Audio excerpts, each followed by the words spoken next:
तारीख इस्लाम में बहुत कम ऐसे फातह और हुक्मरान गुजरे हैं जिनको मुसलमानों के साथ साथ गैर मुस्लिम भी इज्जत की निगाहों से देखते हैं। ऐसे ही हुक्मरानों में सलाहुद्दीन अय्यूबी रहमतुल्लाह अलैह एक ऐसा नाम है जिनकी बहादुरी, रहमदिली और दानिशमंदी की मिसाल दुश्मनाने इस्लाम भी दिया करता है। अक्सर मुसलमानों ने सलाहुद्दीन अय्यूबी का नाम तो जरूर सुना होगा, मगर अफसोस बहुत कम मुसलमान ऐसे हैं जो इस्लाम के इस मुजाहिद के इतिहास के बारे में जानते होंगे, क्योंकि आज का मुसलमान इस्लाम के हीरो से ज्यादा हॉलीवुड बॉलीवुड के हीरो के बारे में जानने की दिलचस्पी रखता है। तो दोस्तों, अगर आप चाहते हो कि सलाहुद्दीन अय्यूबी जैसे मुस्लिम हुक्मरान का इतिहास आपको मालूम हो तो इस वीडियो को आखिर तक जरूर देखना। इनका पूरा नाम सुल्तान सलाहुद्दीन यूसुफ बिन अय्यूब था। ये 1138 ईस्वी में मौजूदा इराक के तकरीत शहर में पैदा हुए। इनकी सल्तनत को अय्यूबी सल्तनत कहा जाता है। इनकी मौजूदगी में मुसलमानों ने मिस्र, शाम यानी सीरिया, यमन, इराक, हिजाज वगैरह मुल्कों को फतह किया। इस्लाम में सुल्तान सलाहुद्दीन अय्यूबी का इतना ऊंचा मकाम इसलिए है क्योंकि ये वही बहादुर मुजाहिद थे जिन्होंने जालिम ईसाइयों से मुसलमानों के बैतुल मक़दिस को फतह किया था। इसीलिए इन्हें फातेह बैतुल मक़दिस भी कहा जाता है। दोस्तों, सुल्तान सलाहुद्दीन अय्यूबी के बारे में जानने के लिए पहले हमें इतिहास में थोड़ा पीछे जाना पड़ेगा। 634 ईस्वी से 645 ईस्वी में हजरत उमर रजी अल्लाह ताला अन्हु की खिलाफत में मुसलमानों ने सीरिया और मिस्र को फतह कर लिया था। इसमें सबसे बड़ी फतह थी बैतुल मक़दिस की फतह। फिर सल्जूकी सल्तनत जब कमजोर पड़ी तो मुसलमान छोटी छोटी हुकूमतों में बंट गए, जिसका फायदा उठाकर ईसाइयों ने बैतुल मक़दिस मुसलमानों के हाथों से छीन लिया।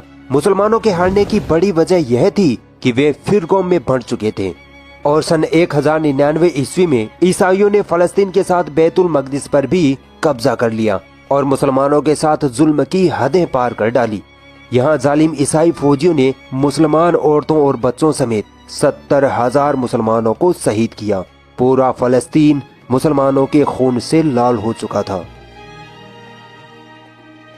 जब फलस्तीन पर ईसाइयों का कब्जा हो गया तो पूरी इस्लामी दुनिया में दुखों का पहाड़ टूट पड़ा, क्योंकि फलस्तीन इस्लामी दुनिया का दिल है। बैतुल मक़दिस मुसलमानों का किबला अव्वल है। फिर अलग अलग वक्त पर कई मुस्लिम हुक्मरानों ने बैतुल मक़दिस को आजाद कराने की कई कोशिशें की, मगर वो कामयाब ना हो सके। नूरुद्दीन जंगी वो हुक्मरान थे जिन्होंने बैतुल मक़दिस को फतह करने का बेड़ा उठाया। उन्होंने एक मिंबर भी बनवाया। उनकी ख्वाहिश थी कि बैतुल मक़दिस के फतह के बाद मस्जिद अक्सा में अपने हाथ से ये मिंबर लगाऊं, मगर अल्लाह को ये मंजूर न था। फतह बैतुल मक़दिस से पहले ही उनका देहांत हो गया। सलाहुद्दीन अय्यूबी नूरुद्दीन जंगी की फौज में एक फौजी थे। मिस्र को जिस फौज ने फतह किया था उसमें सलाहुद्दीन अय्यूबी मौजूद थे और इस फौज की कमान शेरकोह के हाथ में थी, जो कि सलाहुद्दीन अय्यूबी के चाचा थे। मिस्र फतह होने के बाद 1164 ईस्वी में सुल्तान सलाहुद्दीन अय्यूबी को उनकी बहादुरी और तेज ज़हनियत को देखते हुए मिस्र का गवर्नर बना दिया गया। इन्होंने अपनी बहादुरी और जंगी सलाहियतों के बलबूते पर उसी वक्त यमन को भी फतह कर लिया था। नूरुद्दीन जंगी का जब इंतकाल हुआ तो उनका कोई लायक उत्तराधिकारी न था, इसलिए उन्होंने अपनी पूरी सल्तनत पर सलाहुद्दीन अय्यूबी को काबिज कर दिया और इस वक्त सलाहुद्दीन अय्यूबी की उम्र महज 21-22 साल ही थी। इस उम्र से आप अंदाजा लगा सकते हैं कि सलाहुद्दीन अय्यूबी किस कदर बहादुर और बेहतरीन हुक्मरानी के मालिक थे। सुल्तान सलाहुद्दीन अय्यूबी ने बैतुल मक़दिस को फतह करने को अपनी जिंदगी का मकसद बना लिया था। इनके दिलो दिमाग में इस्लाम का जज्बा भरा पड़ा था। इस्लाम के लिए कुछ कर गुजरने का इन्होंने ठान लिया था और फिर अल्लाह ताला ने मिस्र के हुक्मरान के तौर पर इनको पावर भी दे दी। सुल्तान सलाहुद्दीन अय्यूबी जब मिस्र पहुंचे तो उन्होंने देखा कि ईसाइयों ने मिस्र को बर्बाद करके रख दिया है। यहाँ के लोग शराब में धुत रहे थे, जिनाकारी बिल्कुल आम हो चुकी थी। मिस्र की हुकूमत में कुछ मुसलमान ऐसे भी थे जो ईसाइयों के एजेंट थे। सुल्तान सलाहुद्दीन अय्यूबी को इन दोनों मुसीबतों से लड़ना था।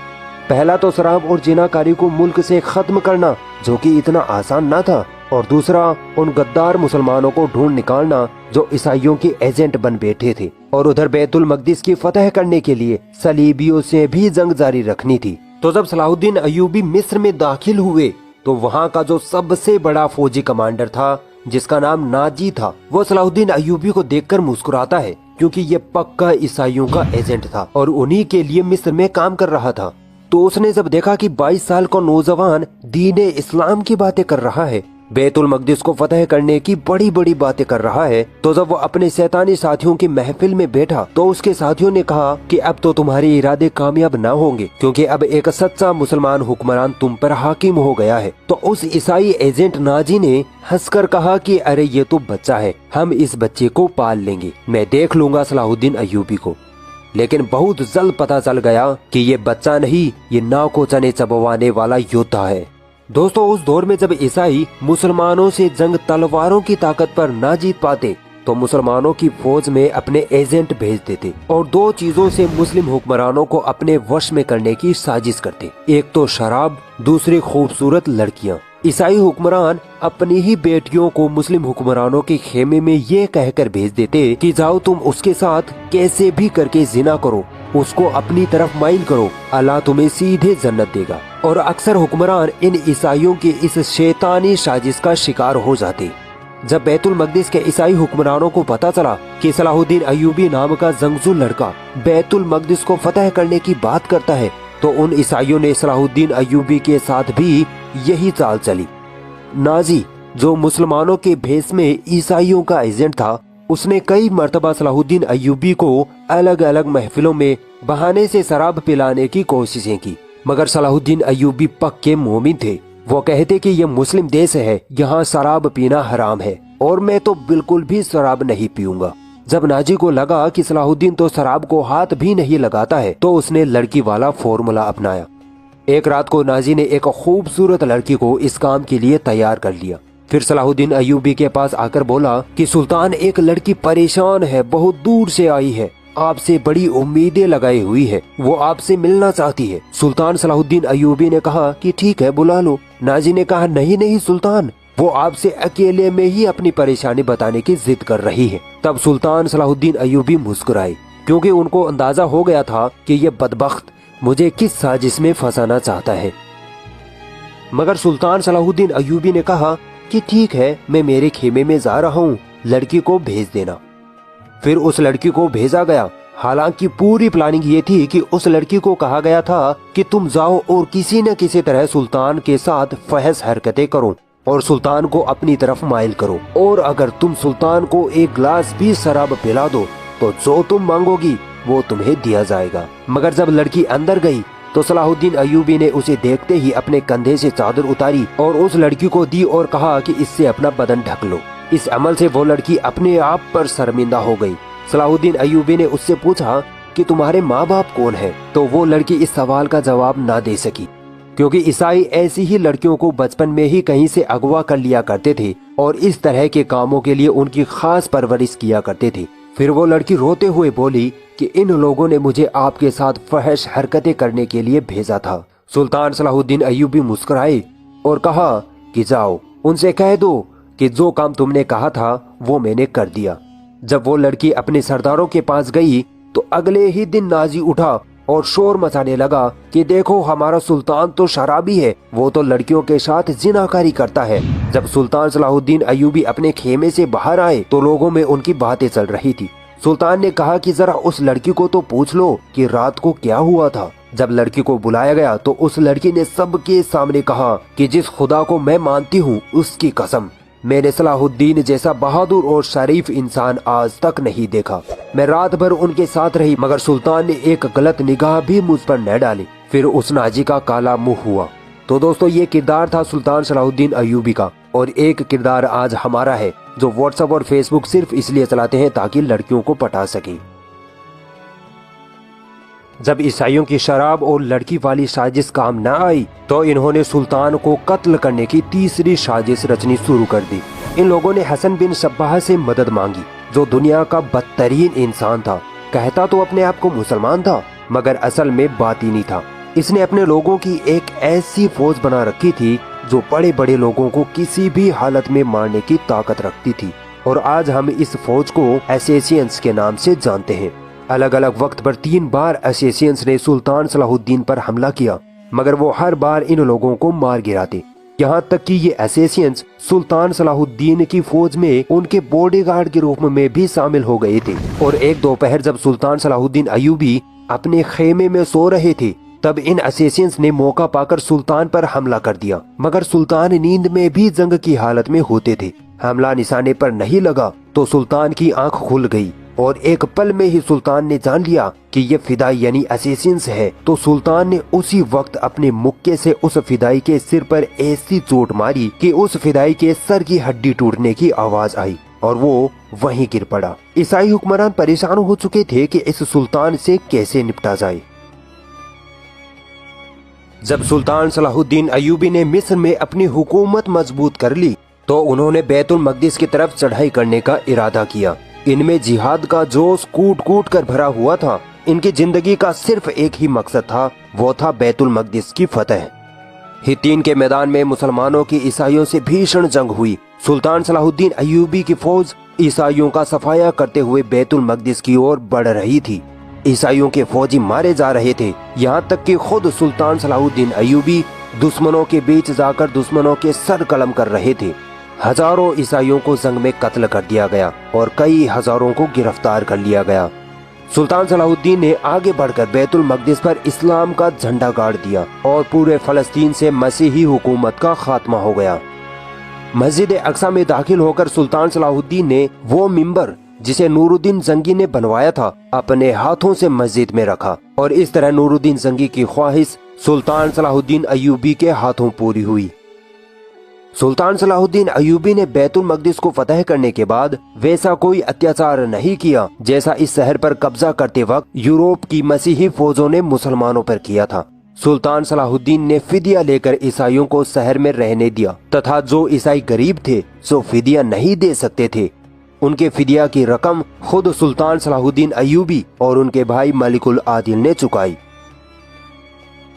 जब यूरोप के ईसाई हुक्मरानों के पास ये खबर पहुंची कि सलाहुद्दीन अय्यूबी ने बैतुल मकदिस पर कब्जा कर लिया है तो पूरे यूरोप में कोहराम मच गया। हर तरफ लड़ाई की तैयारियां शुरू होने लगी। जर्मनी, इटली, फ्रांस और इंग्लैंड से फौजें फलस्तीन रवाना होने लगी। इंग्लैंड का बादशाह रिचर्ड और फ्रांस का बादशाह फिलिप अपनी अपनी फौजें लेकर फलस्तीन पहुंचे। यूरोप की इस ईसाई सेना से जिसकी तादाद तकरीबन 6 लाख थी, 3 साल तक सलाहुद्दीन अय्यूबी ने अकेले ही लगातार जंगें लड़ी। हालांकि उनकी फौज की तादाद सिर्फ कुछ हजारों में ही थी, परंतु फिर भी ईसाई बैतुल मकदिस पर कब्जा करने में कामयाब न हो सके क्योंकि अल्लाह ताला सलाहुद्दीन अय्यूबी के साथ थे। और फिर ईसाई हुक्मरान थक हार कर सलाहुद्दीन अय्यूबी से सुलह करके खाली हाथ वापस अपने मुल्क लौट गए।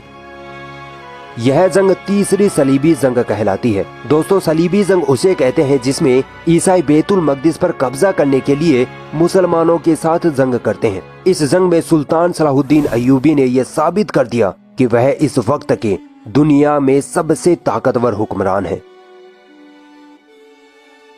दोस्तों, सुल्तान सलाहुद्दीन अय्यूबी एक बहादुर, बुद्धिमान और निडर सिपाही सालार तो थे ही, इसके साथ ही वे बहुत बड़े दरियादिल इंसान भी थे। उनकी दरियादिली का अंदाजा इस बात से लगाया जा सकता है कि जब सुल्तान ने बैतुल मकदिस को फतह किया तो फलस्तीन की ईसाई आवाम को किसी तरह का कोई नुकसान न पहुंचाया, न ही वहां कोई खून खराबा हुआ, बल्कि सुल्तान तो ईसाइयों से इतनी रहमदिली से पेश आए कि आज भी ईसाई सुल्तान सलाहुद्दीन की इज्जत करते हैं। सुल्तान सलाहुद्दीन ने जब बैतुल मकदिस फतह किया तो मसीहियों से समझौता हुआ और सुल्तान ने मसीहियों को बैतुल मकदिस की जियारत की इजाजत दे दी। जब यूरोप के ईसाइयों को पता लगा कि वे बैतुल मकदिस की जियारत कर सकते हैं तो ईसाई इतनी तादाद में फलस्तीन आने लगे कि शाह रिचर्ड को उनकी व्यवस्था करना मुश्किल होने लगा। उसने सुल्तान से कहा कि चंद लोगों को ही बैतुल मकदिस की जियारत करने की इजाजत दी जाए। इस पर सुल्तान ने कहा कि ज़ायरीन लंबा सफर करके मुश्किल से यहाँ पहुँचते हैं, उनको बैतुल मकदिस की जियारत करने से रोकना सही नहीं है।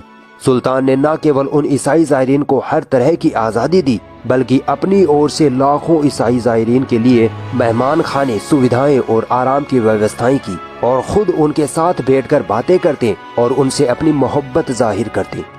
ये थे एक मुस्लिम हुक्मरान जिन्होंने ऐशो आराम और ताकत के जोर पर नहीं बल्कि प्यार और मोहब्बत के जोर पर लोगों के दिलों पर राज किया। और दूसरी तरफ वे ईसाई हुक्मरान जिन्होंने मार काट और खून खराबे के अलावा इस दुनिया को कुछ न दिया।